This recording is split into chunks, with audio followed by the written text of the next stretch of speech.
Halo so'zaman. Sizlar bilan Dodgesport jamoasi. Dodgesport jamoasining birinchi shedevr loyihalaridan bittasi Sprechen Pro kitobi. Bu kitobdan qanday qilib foydalanamiz? Bu video xuddi shu haqida. Bu kitobimizning cover'i va mana bu joydan kitobimiz boshlanadi. Ya'ni kitob haqida qisqacha ma'lumot. Nemis tilida, o'zbek tilida va ingliz tilida ko'rsatilgan. Va bu betda kitobdan qanday foydalanish haqida video joylashtirilgan. Ya'ni xuddi shu video mana shu joyda joylashtirilgan. QR kodni sken qilsalaring, bemalol shu videoni ko'rishlaring mumkin. Keyingisi bu avtorning, ya'ni kitob avtorlari, shu kitobga mehnat singan, kitobni yozishda o'zini hissasini qo'shgan odamlar mana shu joyda ko'rsatilgan. Mana bu joydan kitobimiz boshlanadi. Sprechen Sie besser, ya'ni yaxshiroq gapir. Yaxshiroq gapirish uchun eng kerakli bo'lgan sinalgan metodlar videoda ko'rsatilgan. QR kodlarni sken qilib, bemalol Instagram sahifamizga o'tib, bu videolarni ko'rishlaring mumkin. Keyingi betda ham xuddi shunaqa videolar joylashtirilgan. Va Vortrag va diskussion qismi. Nima bu? Bilamiz, Sprechenda asosiy qismi Vortrag va diskussionga moslashtirilgan. Ya'ni Vortrag va diskussiya qilgan odam bemalol gapira oladi. Endi Vortrag qanday qilinadi? Vortrag o'zi nima? Shu haqida videomni joylashtirganmiz. Keyingisi diskussiya. Diskussiya o'zi nima? Diskussiya qanday qilinishi kerak? Qanaqa qismlardan tashkil topgan? Shu haqida, ya'ni 0 dan 100 gacha diskussiya va Vortrag chiroyli qilib tushuntirilgan videolar joylashtirilgan. QR kodni sken qilib YouTube kanalimizga o'tib, bemalol ko'rishlaring mumkin. Keyingisi diskussion redimetal. Bu nima degani? Diskussiyada ishlatiladigan gap strukturalari hammasi joylashtirilgan. Ya'ni salomlashdan tortib diskussiyani tugatishgacha bo'lgan qismlaridagi hamma qismlar, ya'ni gap strukturalari mana shu joyda ko'rsatilgan. Yuqoridagi diskussiya degan videoni ko'rib turib, bu redimetrlarni o'qib o'rganib chiqsalaring, bemalol diskussiya qila olasizlar. Ya'ni birinchi videoni ko'ramiz, keyin redimetrlarni o'qib o'rganib, har bitta mavzuda diskussiya qilishda mana shu redimetrlardan foydalanamiz.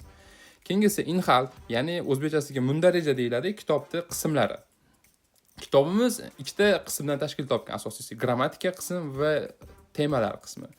Grammatika qismi nima? Biz gapirishda kerak bo'lgan, eng kerakli bo'lgan 24 ta temani ajratib oldik. Va mana shu 24 ta temaga moslashgan temalarni, Vortrag temalarni ham ajratib chiqdik. Ya'ni aktual temalar, eng kerakli bo'lgan temalarni ajratib chiqdik va bularni birlashtirib biz kitob qildik. Mana hozir ko'ramiz. Eng birinchi mavzumiz bu presence. Presence mavzusi. Mana shu joyda bitta narsani aytib o'tib ketishim kerak. Bu kitobimiz Sprechen kitob, grammatika kitob emas. Grammatikani berishimiz sababi ba'zi bir talabalar grammatikani esdan chiqarib qo'ygan bo'lishi mumkin. Qanaqadir yoddan ko'tarilib qolgan qismlari bo'lsa eslab olish uchun qisqacha takrorlash uchun grammatikalar tushuntirib ketilgan. Va bu grammatikalar tezda ko'ramizda, asosiy fokusni Sprechenga qaratamiz. Mana bu joydan Sprechenga fokus qaratildi va boshlandi. Birinchi mavzumiz Haustier misol uchun. Haustierni haqida, ya'ni uy hayvonlar haqida umumiy atamalarni o'rganamiz.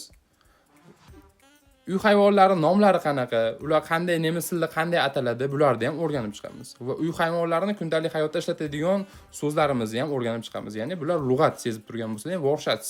Va uy hayvonlarini boqishda plus tomonlar va minus tomonlar, ya'ni Vorteile und Nachteile qismlari.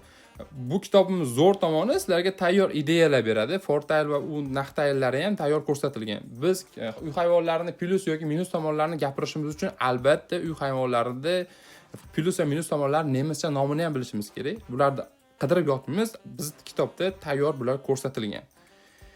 Keyingisi Haustier haqida, ya'ni yuqorida Wortschatzlarni o'rgandilaring, lug'atlarni o'rgandilaring va mana shu lug'atlardan foydalangan holatda chiroyli Vortrag tuzilgan. Bu Vortragni o'qiymiz va o'rganamiz va birinchi mashqini bajaramiz. Birinchi mashqida Vortragni o'qi va tagiga yuqorida yodlangan so'zlarning tagiga chiz deyilgan. Chizib chiqamiz, o'rganamiz, yaxshilab tushunamiz. Va shundan keyin o'zimiz yuqoridagi Vortragga qarab va yuqorida o'rgangan lug'at so'zlarimizga qarab turib, Haustier haqida Vortrag qilishga harakat qilamiz. Vortrag qilib bo'lganimizdan keyin diskussion qismi boshlanadi. Ya'ni diskussion tayyor. Diskussion sollte man ein Haustier halten. Ya'ni odamlar uy hayvonlarini boqish kerakmi, boqmaslik kerakmi? Xo'p, boqish kerak bo'lsa, 5 ta chiroyli ideyamiz ko'rsatilgan bu yerda. Boqish kerak deganlar uchun, boqmaslik kerak deganlar uchun ham chiroyli 5 ta ideya ko'rsatilgan. Ya'ni mana shu ideyalardan foydalanib, yuqoridagi redimetrlardan foydalanib, bemalol diskussiya qilishlaring mumkin. Yoki birorta partnyor bilan, sherik bilan yoki bo'lmasam o'zlaring bilan o'zlaring diskussiya qilsalaring ham bo'ladi. Menimcha tushunarli. Kitobimizning 24 ta qismi, har bir 24 ta qismi xuddi shunaqa qismlardan tashkil topgan. Misol uchun mana grammatika qismi modal verb, modal verbga biz sportni bog'laganmiz. Sportni word chartslari, ya'ni lug'atlari va fortrack va diskussiya qismlari. Va kitobimiz mana shu zaylda davom etadi. Va kitobimiz orasida bunaqa bo'sh qolgan joylari bor. Bu bo'sh qolgan joylarni biz to'ldirishga harakat qildik. Bunaqa har xil rasmlar bilan, bu rasmlar bekorga qo'yilmagan. Ya'ni Germaniyadagi o'nlab, ya'ni где-то 10 tacha eng odam borish kerak bo'lgan top eng zo'r joylar va mana shu joylar haqida bir 4-5 ta eng qiziqarli ma'lumotlarni yozib qo'yganmiz. Bundan qo'yishimizdan maqsad nima? Birinchidan, bola kitob o'qiganda zerikib qolmaydi. Ichidan bunaqa rasmlar chiqib qolsa, ma'lumotlar chiqib qolsa, qiziqib nemis tilini o'rganib qo'yishi mumkin. Ikkinchisi, bolaga motivatsiya bo'ladi, o'rganib turgan bolaga. Voy, mana shu yerga boraman, men o'qishim kerak, o'rganishim kerak, mana shu yerlarni ko'raman degan motivatsiya bilan o'rganish uchun alohida shunaqa rasmlar ham qo'yib chiqamiz. 24 ta qismimiz xuddi shunaqa qismlardan tashkil topgan. Ya'ni grammatika, word charts, fortrack, diskussiya qismlaridan tashkil topgan. Va kitobimiz oxirgi betda shunaqa bo'lib tugaydi. Ya'ni biz logotipimiz Bis bald in Deutschland, ya'ni Germaniyada ko'rishguncha. E'tiborlaring uchun rahmat. Kitobni olinglar, o'rganinglar, maza qilib foydalaninglar va albatta foyda olasizlar. Sizlar bilan Deutsch Sport jamoasi bo'ldi.